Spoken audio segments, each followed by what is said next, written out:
시청자 여러분 안녕하십니까? 이데일리엔 마감 전에 살펴보는 주요 경제 뉴스입니다. 첫 소식입니다. 지난달 은행권 주택 대출이 1월 기준으로 16년 만에 최대 증가폭을 보였습니다. 한국은행 발표에 따르면 지난달 은행권 주택 대출은 1개월 전보다 4조 3천억 원 증가했습니다. 안심 전환대출 시행에 따라 비은행권에서 은행권으로 넘어온 1조 4천억 원이 포함되면서 대출 금액이 늘어났지만 이를 제외하더라도 2004년 이후 최대입니다.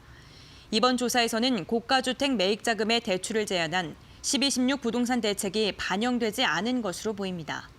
한은은 이에 대해 주택 매매 계약 후 자금 수요까지 2개월 안팎의 시차가 있다며 2월까지 이런 영향이 이어질 수는 있지만 대책의 효과가 점차 나타날 것으로 본다고 예상했습니다. 현대자동차와 미국 연방정부 에너지부가 수소 연료전지 관련 기술 혁신과 저변 확대를 위한 협력에 나섰습니다. 현대차는 현지 시각으로 10일 미국 워싱턴 DC 에너지부 청사에서 이 같은 내용의 양해각서를 체결했습니다. 현대차는 미국 에너지부에 수소차 넥소 5대를 실증용으로 제공하고 워싱턴 지역의 수소 충전소 구축을 지원합니다. 이를 통해 확보한 실증 분석 데이터를 현지 학계와 정부 기관, 기업 등과 공유하고 수소 에너지의 경쟁력을 알려 관련 기술과 활용도를 높일 계획이라고 설명했습니다. 정의선 현대차 수석 부회장은 수소 기술은 다양한 산업군에서 활용이 가능해 지속 가능한 미래를 위해 반드시 필요하다며 미국 에너지부가 수소 잠재력에 높은 관심을 갖고 있어 협력 시너지가 상당할 것이라고 기대감을 내비쳤습니다. SK케미칼이 옥수수로 만든 친환경 폴리올 신소재를 상용화합니다. SK케미칼은 탄성 회복력이 뛰어난 신소재 PO3G 폴리옥시트리메틸렌 에테르 글라이콜 설비를 울산 공장 부지 내에 올해 안에 착공할 예정입니다. 이 신소재를 상용화하는 국내 기업은 자사가 처음이고 세계에서는 두 번째라고 밝혔습니다. 보통 운동화와 가구 등에 사용되는데 기존 제품보다 부드럽고 탄성 회복력과 착용감 등이 우수하며 100% 친환경 바이오 원료를 사용해서 기존 폴리올보다 온실가스가 40% 덜 발생합니다. SK케미칼은 친환경 소재 분야에서 회사의 역량을 집중해 경쟁력을 강화하고 있다며 세계적으로 확대하는 플라스틱 규제 등 환경 변화에 선제적으로 대응하겠다고 밝혔습니다.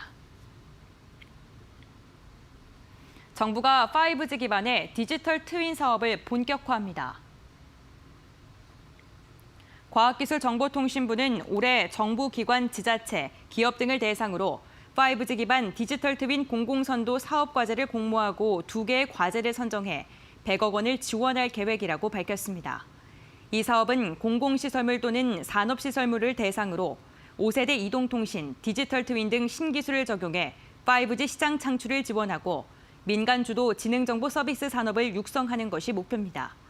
과기정통부는 올해 100억 원 등 2022년까지 총 300억 원을 지원해 주요 시설물에 5G 기반의 디지털 트윈을 적용하고 시설물의 안전관리 체계 등을 실증할 예정입니다.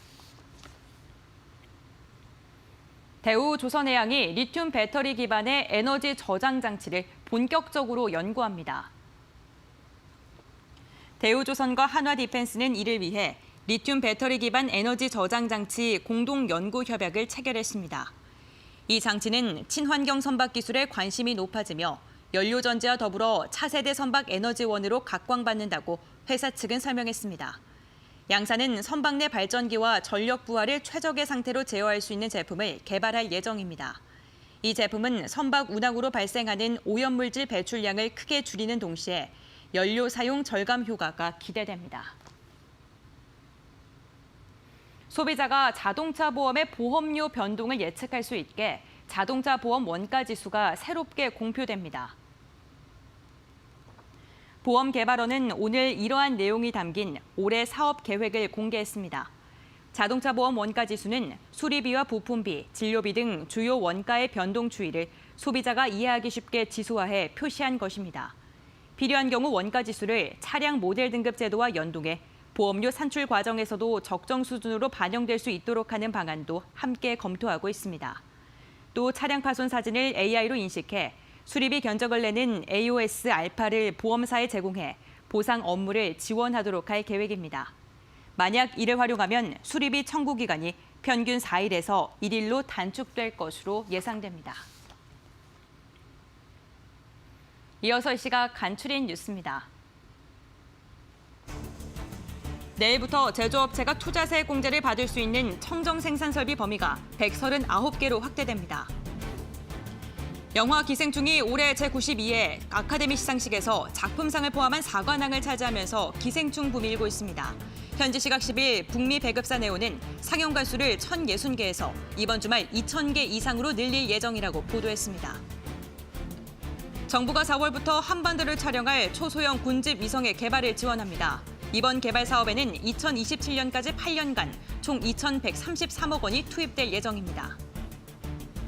지난해 4분기 카드 승인액이 225조 1천억 원으로 지난해보다 7%가량 증가했습니다. 온라인 구매가 늘어난 가운데 예년보다 따뜻한 날씨로 외부 활동이 늘어난 점이 영향을 미친 것으로 풀이됩니다.